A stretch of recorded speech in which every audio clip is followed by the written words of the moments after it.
आपके अपने, आपके प्रियजन, आपके माता-पिता, आपके भाई-बहन, ये वो लोग हैं जो जब आप इस दुनिया में हैं, वो आपके ऊपर जान छिड़कते हैं, आपसे बेइंतहा प्रेम करते हैं, आपके लिए अपना सब कुछ न्यौछावर कर सकते हैं। लेकिन जब आपके किसी भी प्रियजन की मृत्यु हो जाती है, तब आपके आस-पास के लोग या कोई अन्य व्यक्ति या आप खुद भी अपने उन्हीं प्रियजनों से जिन जिन पर आप जान छिड़कते थे, जो आप पर जान छिड़कते थे, उन्हीं से आप डरने लगते हैं। मेरे पास ऐसे बहुत बहुत सारे केस आते हैं जिसमें लोग कहते हैं कि हमें अपने प्रियजन के अनुभव तो होते हैं, हमने उन्हें स्वप्न में भी देखा है, हमें कई बार रात में भी ऐसे फ़ील होता है कि वो हमारे साथ हैं, साथ वाले बेड पर हैं, लेकिन हमें बहुत डर लगता है। हमें इतना डर लगता है कि हम पलटकर मुड़कर देखना भी नहीं चाहते। हम चद्दर से अपना मुँह ढक लेते हैं, हम बाहर देखना नहीं चाहते, हमें डर लगता है, हम अकेले नहीं सोना चाहते। इसी सिलसिले में मैं आज आप सभी के साथ गंगा जी का केस शेयर कर रही हूँ। गंगा जी, जो कि एक 35 वर्षीय महिला हैं, उनकी पुत्री जो कि लगभग 6-7 वर्ष की थी, बच्ची का एक बीमारी में स्वर्गवास हो गया।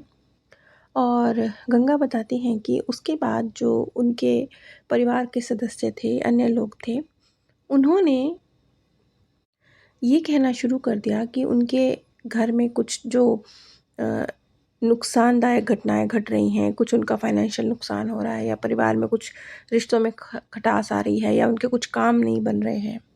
तो ये उस बच्ची की वजह से हो रहा है, उस बच्ची की आत्मा जब से वो गई है, वो ऐसा कर रही है, या फिर वो बच्ची अब हम लोगों का नुकसान करना चाहती है, इस परिवार का नुकसान करना चाहती है, अपने ही माता-पिता का नुकसान करना चाहती है, अपने ही चाचा-चाची का नुकसान करना चाहती है। गंगा कहती हैं कि शुरुआत में मैं उन लोगों की सभी बात मानती भी रही, मुझे लगा क्योंकि ये बात मुझे बहुत धार्मिक रीति-रिवाज से बताई गई कि ऐसा होता है।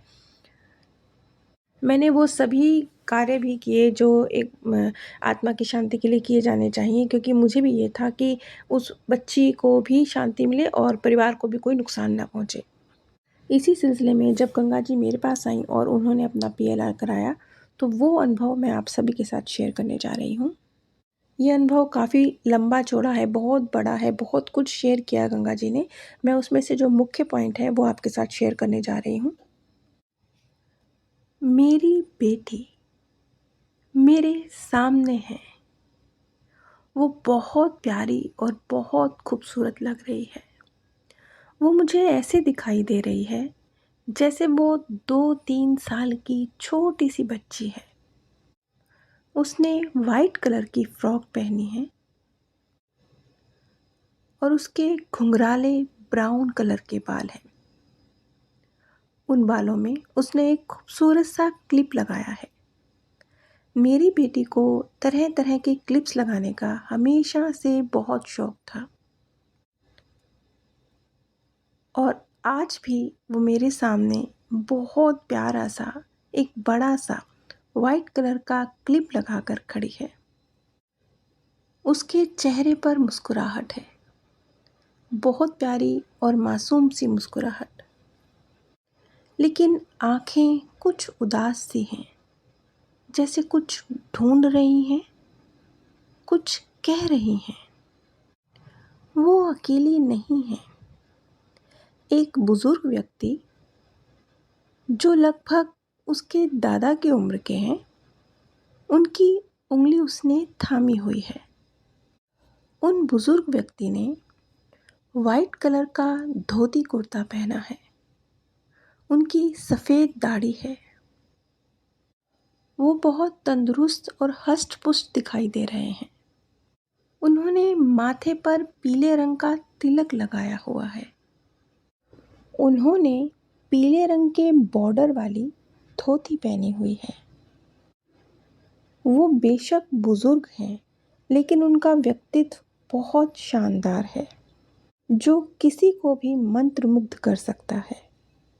उनके चेहरे पर बहुत प्यारी, विश्वास से भरी मुस्कुराहट है। उनकी मुस्कुराहट सीधे दिल तक उतर रही है। अपनी बेटी का हाथ उनके हाथों में देखकर मैं एक शांति, एक संतुष्टि सी महसूस कर रही हूँ। मुझे ऐसा एहसास हो रहा है जैसे मेरी बेटी बहुत सुरक्षित स्थान पर है। बहुत प्यारी धीमी धीमी सी सुगंधित हवा चल रही है और इस धीमी धीमी सी हवा में मेरी बेटी के घुंघराले ब्राउन बाल लहरा रहे हैं। मेरी बेटी जो मृत्यु के समय बहुत कमज़ोर थी, उसका चेहरा पीला पड़ गया था, शरीर में खून की कमी थी, लेकिन आज वो मेरे सामने बिल्कुल स्वस्थ है।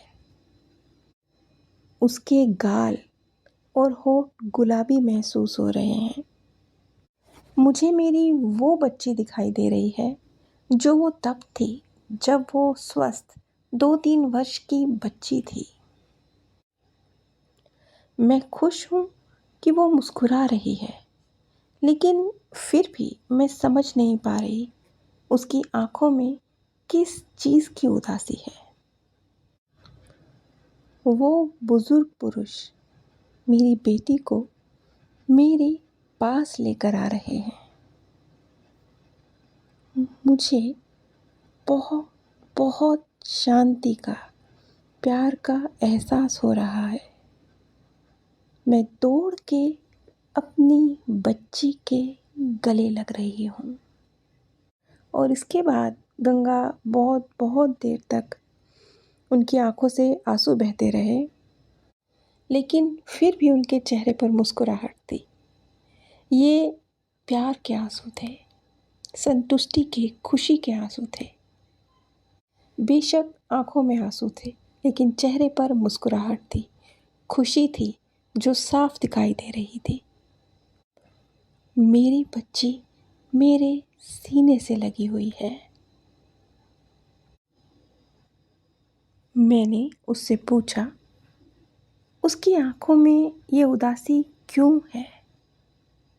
वो स्वस्थ है, सुरक्षित है, फिर वो खुश क्यों नहीं है? नहीं माँ, मैं खुश हूँ। मैं आपको, पापा को, भैया को, सबको देखती हूँ, सुनती हूँ, महसूस करती हूँ। मैं आज भी आप सभी से उतना ही प्रेम करती हूँ जितना मैं पहले करती थी। मैं चाहती हूँ आप, भैया और पापा हमेशा सुरक्षित रहें, खुश रहें, तरक्की करें, अपने जीवन में हर वो चीज़ प्राप्त करें जो आपकी ग्रोथ की वजह हो।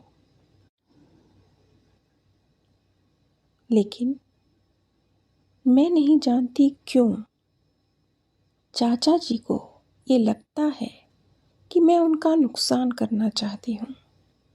ऐसा नहीं है।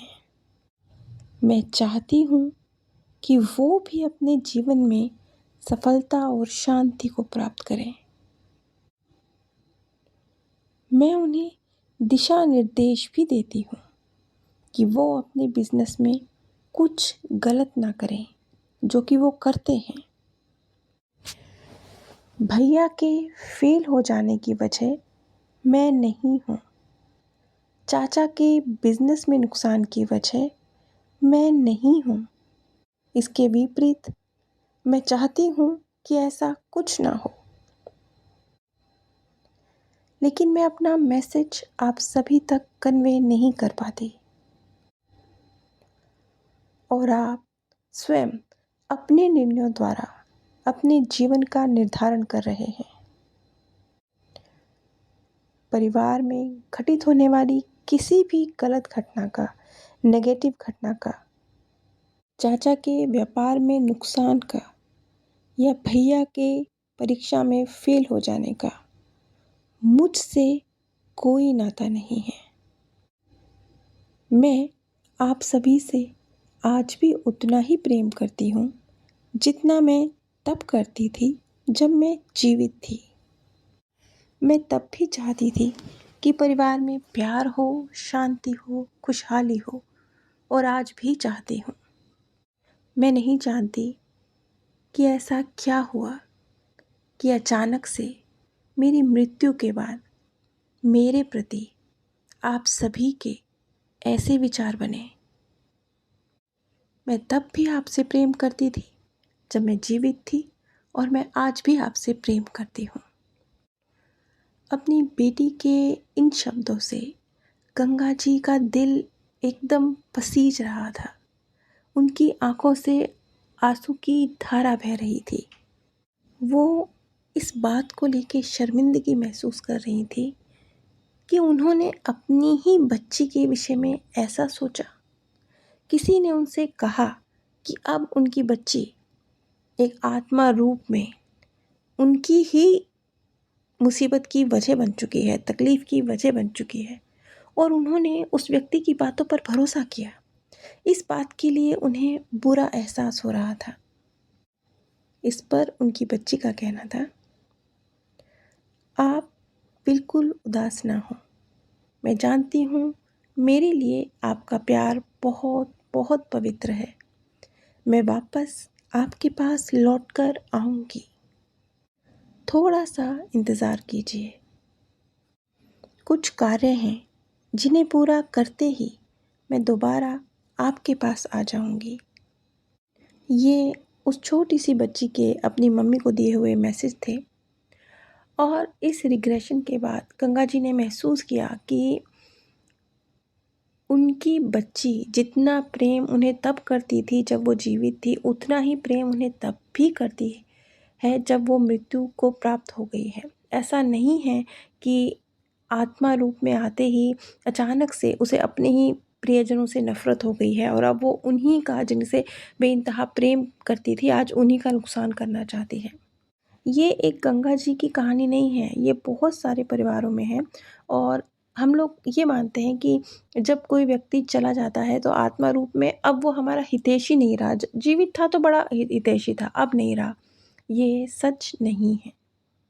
हमें ऐसा भी लगता है कि आत्माएं प्रवेश कर जाती हैं किसी के शरीर में, और फिर वो अब हमें नुकसान पहुंचाना चाहती हैं। वो आपके ही अपने हैं, आपके ही प्रियजन हैं जो आप पर जान छिड़कते थे। अचानक से मृत्यु के बाद ऐसा क्या हुआ कि वो आपको नुकसान पहुंचाना चाहेंगे? ऐसा कुछ नहीं हुआ। उनका समय पूरा हुआ, वो इस दुनिया से गए, लेकिन इसका मतलब ये नहीं है कि अचानक से वो आपसे नफ़रत करने लगे हैं। आपने तहे दिल से जाते समय तक उनकी सेवा करी। उनके लिए जो कुछ भी सक्षम थे आप करने में वो आपने किया, और अचानक से अब वो आपसे नफ़रत करने लगे हैं? ऐसा नहीं है। इस तरह के बहुत सारे अंधविश्वास हैं जो समाज में फैले हुए हैं, लेकिन मैंने कई बार देखा है आकाशीय रीडिंग में भी, पीएलआर में भी, कि इनकी बहुत विपरीत चीज़ें निकल कर आती हैं। तो इसी सिलसिले में मैंने एक नई सीरीज़ भी शुरू करी है जिसमें मैं जो मार्गदर्शकों द्वारा संदेश मिल रहे हैं उनको मैं सरल भाषा में आप सभी तक के साथ शेयर करने की कोशिश कर रही हूँ। ये जो गंगा जी का केस मैंने आप सभी के साथ शेयर किया है वो इसीलिए किया है कि जो समाज में बहुत सारी नेगेटिव चीज़ें फैलाई जाती हैं वो एग्जैक्टली वैसी नहीं है जैसी बताई गई हैं। चीज़ जो बताई गई है, समझाई गई है, वो कुछ और है, और जो निकल के आती है सामने वो कुछ और है। बहुत ही फ़र्क नज़र आता है, ज़मीन आसमान का फ़र्क होता है कभी कभी। तो उम्मीद है कि आप लोगों के मन में अगर इस तरीके का कोई अंधविश्वास कह लीजिए या कुछ इस तरह की अचानक से डर है आपके मन में, तो वो गंगा जी के इस केस को सुनने और समझने के बाद रिलीज़ हुआ होगा। अगर आपके मन में भी, जीवन में भी कोई सवाल है, क्या, क्यों और कैसे आप समझना चाह रहे हैं, आप पीएलआर प्रक्रिया या आकाशीय रिकॉर्ड करवाना चाह रहे हैं या सीखना चाह रहे हैं, जीवन की उलझनों का बाहर निकलने का रास्ता क्या है, कहाँ से ये शुरू हुई, कैसे ये ख़त्म होंगी, अगर आप इन्हें समझना चाह रहे हैं तो आप स्क्रीन पर दिए गए व्हाट्सएप नंबर पर संपर्क कर सकते हैं। आप सभी पर परमात्म सौंदर्य, प्रेम और आनंद सदैव बरसता रहे। आप सभी दिव्य परम धाम में स्थान प्राप्त